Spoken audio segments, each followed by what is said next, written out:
네, 오늘은 사무엘상 5장 말씀 같이 살펴보겠습니다.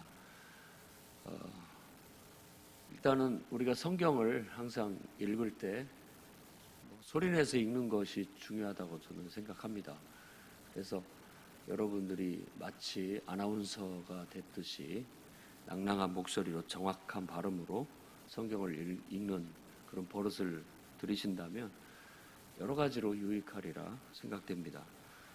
그러면서 이제 성경을 노트를 준비해서 그 노트에 간단하게 메모도 하고 요약도 하고 이렇게 적어야 됩니다. 그러면서 이제 성경을 묵상을 하는 거죠. 관찰도 하고 해석도 해보고 그 다음에 최종적으로 하는 것이 우리가 해야 할 적용입니다. 우리의 삶에 구체적으로 이 성경을 현실화해서 내 삶의 구체적인 내 가치관의 변화, 그리고 내 태도의 변화, 나의 삶의 방식의 어떤 변화가 이 말씀을 통해서 이루어져야 우리가 제대로 된 말씀 생활을 하고 있다고 그렇게 할 수 있습니다.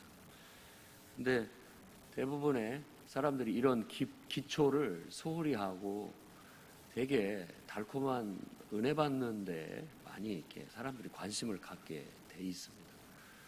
그래서 듣기에는 좋으나 듣고 많은 귀가 호강을 하고 또 마음이 이렇게 뭔가 푸짐한 음식을 먹은 것 같은 그런 외식을 한 것 같은 것은 있지만 그거보다도 오히려 이런 거칠은 집밥 같은 스스로가 성경을 읽고 그 성경을 잘게 씹듯이 생각해보고 또 내 인생을 나라는 사람을 거울처럼 돌아도 보고 내 혹시 가치관이나 내 세계관이나 내 생각이나 내 감정이나 내 삶의 태도나 모든 면에 있어서 바뀌어야 할 부분이 없을까, 변화돼야 할 부분들을 찾아내고 그런 것들을 고쳐나가며 살아가는 것이 훨씬 더 영적인 건강에 유익하고 바람직하다고 볼 수 있습니다. 목회자들이 늘 만나면 교회나 또 목회나 성도에 대해서 얘기를 나누는데 어떤 성도를 만들어야 되느냐, 혹은 또 사람들이 어떻게 변화가 돼야 되는가, 누구를 보고 성도라고 하고 그리스도인이라 할 수 있을까, 그리스도인이라고 할 수 있는 그런 삶의 태도, 모습, 무엇에서 찾을 수 있을까 한다면 결국은 단순해집니다. 단순하게 그리스도인 하면 매일 정해진 성경 말씀을 읽고 묵상하고 또 매일 30분 이상 기도 생활을 꾸준히 하고 이런 게 가장 안 믿는 사람과 믿는 사람을 구분하는 가장 큰 특징이라고 할 수 있습니다. 그래서 우리 한국에서는 이 새벽 기도회를 통해 말씀을 읽고 또 묵상하고 또 기도하고 이런 종합적인 영성을 갖춰나가는 것은 아주 좋은 전통이고 앞으로도 계승돼야 할 전통이라고 생각합니다. 오늘도 말씀을 묵상해서 여러분들이 찾아가되 느끼는 것도 없고 뭘 이렇게 모르겠다 하면 하주의 양명 오범진이라고 질문을 이렇게 해보는 겁니다. 하나님은 어떤 분인가? 그 다음에 내가 여기 성경에서 말하고 있는 죄가 무엇이고 내가 버려야 할 죄는 무엇인가? 하나님이 오늘 말씀에서 주신 약속은 무엇인가? 약속, 내가 마음에 새겨야 할 약속은 또 하나님이 말하는 오늘 본문에서 말하는 명령은 무엇인가? 내 마음에 새겨야 할 하나님의 명령은 무엇인가? 그 다음에 내가 오늘 말씀을 읽고 묵상을 해보니 잘못된 것이 무엇인가? 오류를 찾아내는 겁니다. 그 다음에 모범으로 삼아야 할 것은 없는가? 내 삶에. 그리고 성경에서 깨달은 진리가 무엇인가? 진리는 무엇인가를 찾아내는 겁니다. 그걸 약어로 그냥 하죄, 양명, 오범진 이렇게 해서 전혀 아무 생각도 안 나면 그 질문에 따라서 말씀을 이렇게 분석해 보는 것도 필요하다 생각합니다. 오늘 말씀의 핵심 내용은 블레셋 지역에 빼앗긴 하나님의 괴가 어떤 역사를 일으켰는지에 대한 얘기입니다. 그리고 이어지는 이제 6장 말씀에는 그 블레셋 사람들이 하나님의 괴의 놀라운 능력을 알고 어떻게 이걸 돌려보내야 할지 오히려 고민하는 내용이 나타나 있습니다. 일단 하나님의 괴가 아스돗 다곤 신전에 두어지게 됐는데, 이 다곤 신전은 이미 우리가 사사기에서도 한번 본 적이 있습니다. 삼손이 잡혀가가지고 눈 뽑히고 재주 부리던 곳이 다곤 신전입니다. 그리고 그 신전에서 마지막 최후를 맞이하게 되면서 3,000명과 함께, 블레셋 사람들 3,000명과 함께 죽음을 맞이했던 그런 신전이 또 다곤 신전입니다. 그 신전은 가사에 있던 다곤 신전이라고 나오고, 오늘 말하는 이 신전은 아스돗에 있는 다곤 신전입니다. 다곤신은 블레셋의 그러니까 대표적인 우상신이라고 할 수 있죠. 상반신은 사람의 모양인데 하반신이 물고기 모양입니다. 그러니까 인어인간 같은 그런 형상을 가진 그런 신으로서 나름대로 바다에서의 수확, 또 바다에서의 생활, 그리고 또 농사짓는 농산물, 이런 모든 소득을 주는 신이라고 그렇게 섬겼던 우상입니다. 나중에 역대상 10장 10절 가보면은 사울 왕이 죽었을 때도 그의 머리를 다곤 신전에 던졌다라고 그렇게 표현되어 있습니다. 물론 사무엘상 우리 끝부분에 사울 왕의 죽음에는 벳산 성벽에 그 머리를 꽂았다 이렇게 표현되어 있습니다만, 그게 좀 혼용되지만 다곤 신전과 관련이 있어요. 사무엘상 끝부분은 31장은 그의 갑옷을 다곤 신전에 전시해놨다. 그러니까 어떤 이스라엘이나 또 이 블레셋 사람들이 신의 전쟁으로 생각하는 거예요. 우리 신이 저쪽 신을 이겨가지고 우리가 승리했다. 다곤의 힘이 더 세다.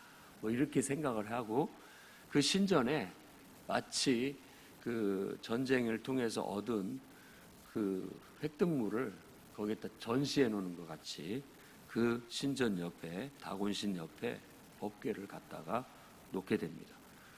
그런데 그 다음날 가봤더니 그 신상이 탁 엎드려져서 코를 땅에 딱 대고 있습니다. 이런 것은 바로 하나님께서 역사하심으로 다곤신이 마땅히 법궤 앞에 엎드려 절하고 경배해야 되는 그런 것처럼 묘사를 하고 있는 거죠. 그래서 이게 어찌된 일인가 싶어서 다시 그 신상을 세워놨는데, 그 다음날 가봤더니 이번에는 뭐 머리가 떨어지고 손이 떨어져서 문지방까지 와 있더라. 마치 그 신을 두려워하여 도망치는 듯한 모습을 떠올리게 합니다. 그래서 이 문지방을 밟지 않고 넘는다라는 그 속담을 여기에 연결시킴으로써, 저도 어렸을 때 문지방 밟지 마라, 문지방 밟지 마라 그런 소리는 듣고 자랐던 것 같습니다. 복 나간다고.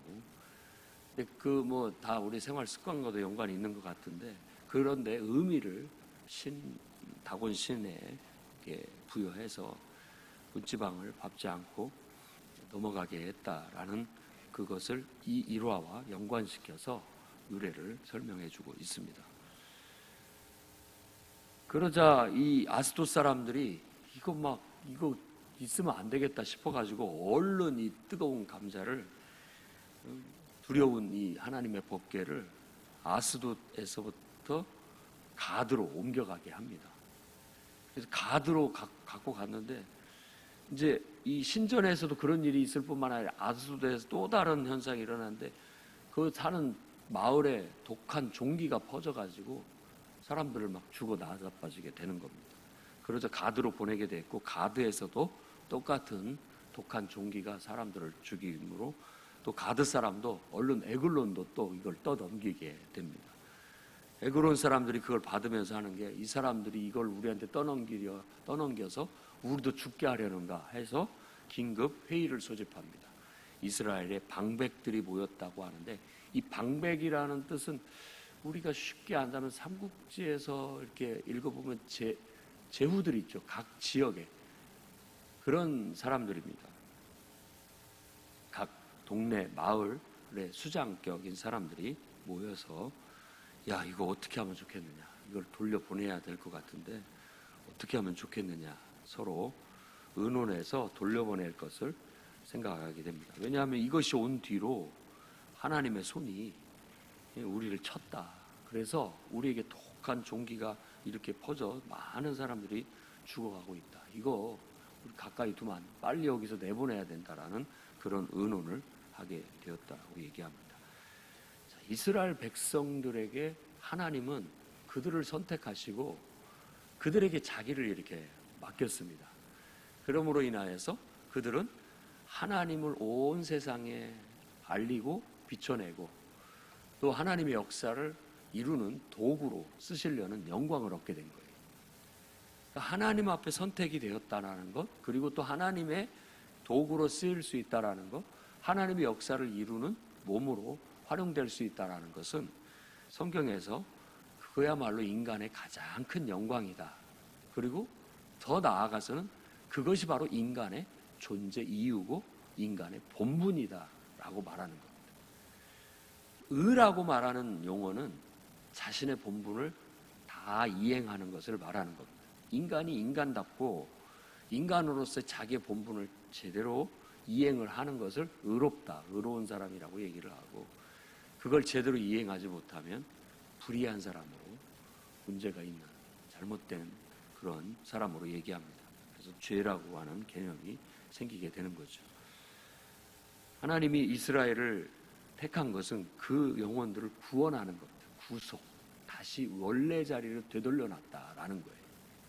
구속이라는 말은 돈 주고 샀다는 말인데 이미 팔려가 버린 걸 다시 또 제자리를 되돌려놓기 위해서 또 돈을 줘서 샀다라는 그런 개념을 이 신앙적인 개념에 가져온 용어가 바로 구속이라는 용어입니다. 되물렸다라는 거죠. 인간이 원래 있어야 할 자리에 있지 못하고 방황하고 잘못된 길로 가고 있을 때 그들을 돌이키기 위한 희생과 수고를 통해서 다시 제자리로 돌려놓게 된다. 이스라엘을 하나님이 그렇게 선택했습니다.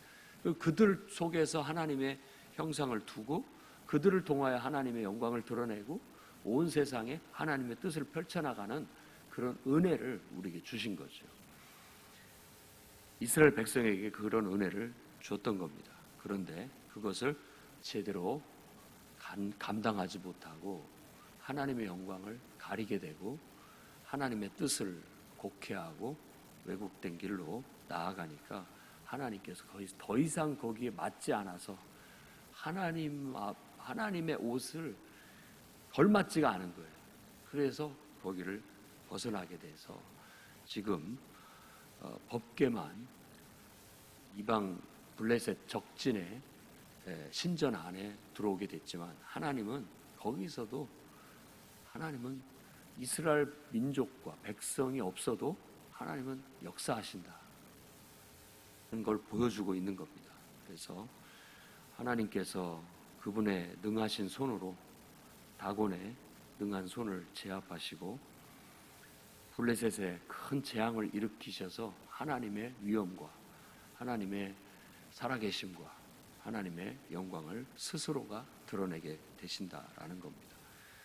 여호와께서 다곤을 그의 성소에서 비참하게 땅바닥에 코를 쳐박게 만들었을 뿐만 아니라 그의 머리가 떨어지고 손이 떨어져서 잘라지게 됐고 두려워 도망치듯 문지방으로 향하고 있다라는 것은 바로 그런 것들을 보여주는 것이죠.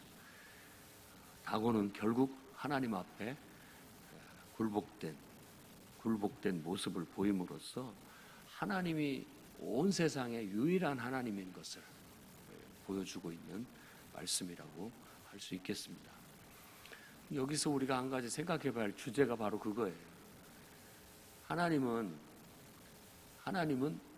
인간을 필요로 하시는가? 이 문제입니다.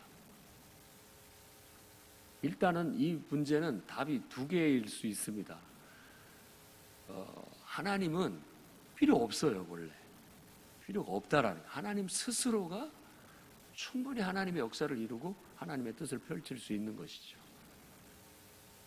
그런데도 불구하고 하나님은 하나님의 형상을 닮은 우리를 창조하셔서 우리 속에 그분을 두시고 우리를 통하여 하나님의 영광을 드러내는 영광을, 축복을 우리에게 주신 거예요. 그래서 인간의 창조 자체가 하나님의 그런 목적에 의해서 창조되었다는 것, 그리고 그렇게 우리가 살아갈 때 인간이 존재의 이유와 의미를 찾아갈 수 있다는 것을 깨우쳐 주는 것이죠. 그래서 이 사무엘 상하의 주된 흐름은 하나님에게 선택받은 이제 왕을 통하여 그 왕이 하나님께 순종하고 하나님을 잘 섬김으로써 어떻게 하나님의 뜻이 그를 통해서 이루어지는지, 그리고 또 불순종했을 때 어떻게 그를 마치 이 법궤가 이렇게 옮겨가듯이 하나님의 임재가, 하나님의 영광이 옮겨가는 것을 보여주는 이야기입니다.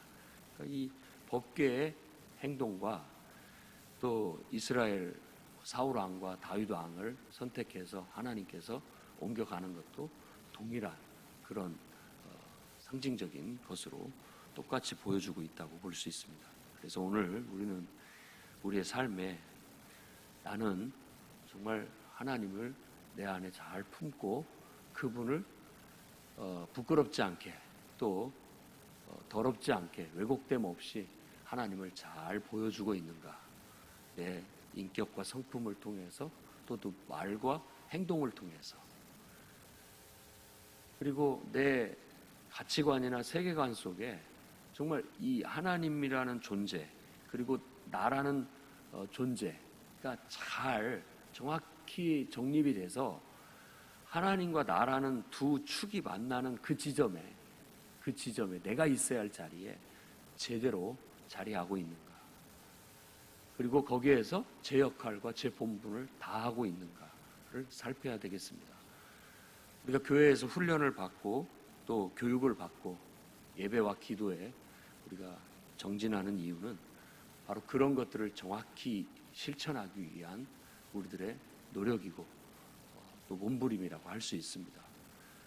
근데 그것과 별개로 마치 그런 건 아무 상관이 없고 그저 내가 은혜 받고 내 마음 기쁨을 얻고 내 소원 응답받는 데에만 치중을 하게 된다면 그것이 나쁜 것은 아니지만 본질을 놓치는, 그러니까 능력의 원천을 우리가 찾아서 그 능력에 접근을 해서 은혜를 받고 축복을 받아야 되는데 그 근본되는 원천을 접근하지 못하고 그저 떨어진 어떤 은혜나 축복이나 받으려고 주워 담으려고 하는 그런 얄팍한 신앙이 돼버리고 만다는 거예요.